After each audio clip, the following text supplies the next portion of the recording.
Diz a Bíblia que quando Jesus entrou no Getsêmani, depois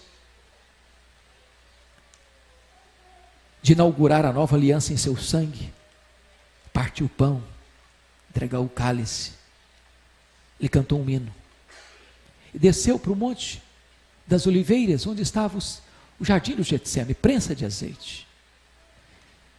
Ele sabia que aquela seria a noite da traição, ele sabia que aquela seria a noite em que ele seria preso, ele sabia que naquela noite ele seria entregue nas mãos dos sacerdotes, ele sabia que naquela noite ele seria cuspido e esbordoado, ele sabia que naquela noite ele seria acusado, condenado à morte. E quando ele entra no Getsêmani, ele deixa 8 dos seus discípulos para trás, e ele pega Pedro, Tiago e João e diz: vocês vêm comigo. E quando ele está com esses 3 discípulos mais achegados, ele abre o coração para eles e diz assim: a minha alma está profundamente triste até a morte, ficai comigo, vigiai comigo. E diz a Escritura que ele sozinho avança para o interior do jardim, e lá ele prostra-se com o rosto no chão, e ora e chora, e ora e chora, e ora e chora, e diz: Pai, se possível, passe de mim este cálice sem que eu beba, mas se não seja feita a tua vontade. Ele faz uma vez, ele faz 2 vezes, ele faz 3 vezes, ele alaga aquele chão com as suas lágrimas e com o seu sangue, mas quando ele se levanta dos joelhos, não tem mais angústia, a angústia foi embora. Ele se levanta forte, firme, resoluto, e ele enfrenta os homens que vêm prendê-lo, armados até os dentes, e é ele quem se apresenta e pergunta: quem buscais? A Jesus o Nazareno. Pois sou eu. E caíram por terra. Ele enfrenta agora o sinédrio sendo cuspido e sendo esbordoado, e está firme como uma rocha. Ele enfrenta o pretório romano, Pilatos com a sua covardia, firme como uma rocha. Ele caminha pelas ruas de Jerusalém, as mulheres choram e perguntam: por que vocês estão chorando por mim? Não chorem por mim, chorem por vocês, chorem pelos seus filhos. Ele é pregado naquela cruz e transforma aquele patíbulo de horror num palco da glória de Deus e da nossa salvação. Não tem mais angústia, vencida na oração, na oração. Mas eu quero concluir. A oração é o instrumento que Deus dá aos pais e às mães para ver os seus filhos de pé, sendo usados por Deus. Eu vejo uma mãe como Susana Wesley, que tinha 19 filhos, e que durante a sua vida, 1 hora por dia, a porta do quarto era trancada, e os seus filhos sabiam que não podiam interrompê-la. Ela estava de joelhos em favor dos seus filhos. Essa mulher deu ao mundo um dos grandes avivalistas da história, John Wesley. Eu vejo Mônica orando por Agostinho, um homem devasso, muito culto, professor de oratória, vivia na promiscuidade, e como fruto das lágrimas e das orações da sua mãe, ele não só é convertido, mas é transformado no maior expoente da igreja do 5º século.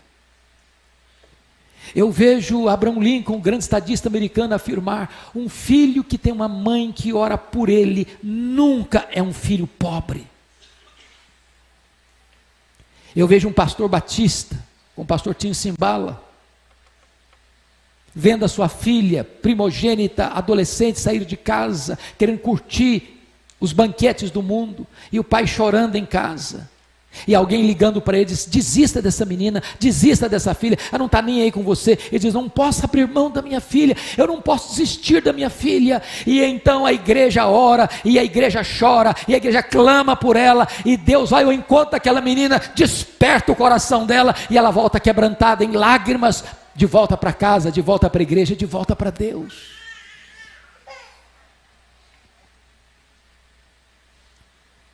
Mas eu queria concluir dizendo para vocês algo que me é muito caro. Eu sou fruto da oração da minha mãe. Alguns de vocês sabem disso. A minha mãe estava grávida do seu último filho, estado adiantado de gravidez, morando numa região rural, onde não tinha médico, não tinha hospital, não tinha estrada, não tinha carro. E ela ficou gravemente enferma.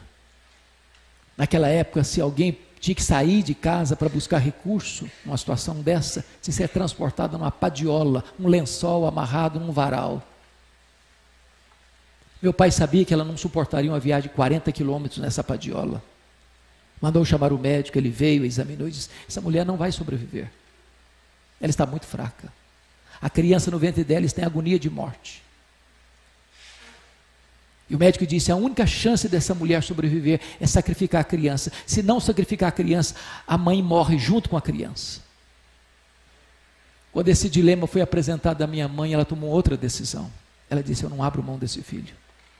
Estou pronta a morrer com ele, eu estou pronta a morrer por ele, mas eu não desisto dele.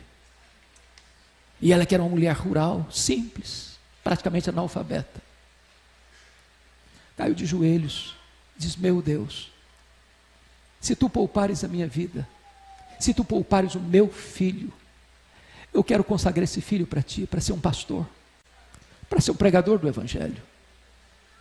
Deus ouviu a minha mãe, e eu nasci na roça. Fui calçar meu primeiro par de sapatos com 8 anos de idade. Saí de casa com 12 anos, na carroceria de um caminhão, para estudar, morando num barraco de tábua, dentro de um mangue, do lado de um prostíbulo.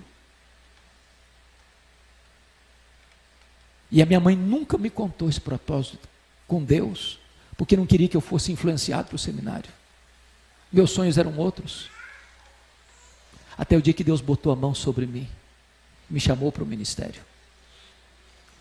E eu entendo, irmãos, que não tem nada mais sublime neste mundo do que ser pastor, que ser pregador do evangelho. Se eu tivesse 10 vidas, gostaria de usá-las todas para a obra de Deus. Mas uma coisa me marcou profundamente, pastor Ival, no final da vida da minha mãe. Ela já estava muito enferma. Foi a última vez que eu a vi.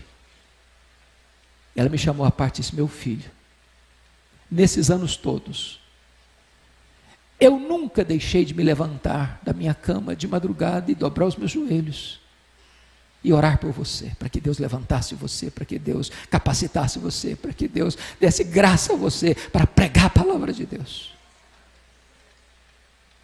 Eu abracei minha mãe, chorei com ela. Disse: mamãe, só está me ensinando a lição mais importante da minha vida. A senhora está me ensinando que de fato um filho não é pobre, se tem uma mãe que ora por ele. Deus responde a oração de uma mãe, de um pai. E Deus levanta os seus filhos para serem bênção nessa geração. Nós precisamos conhecer o Deus que tem poder e o Deus que responde às orações do seu povo.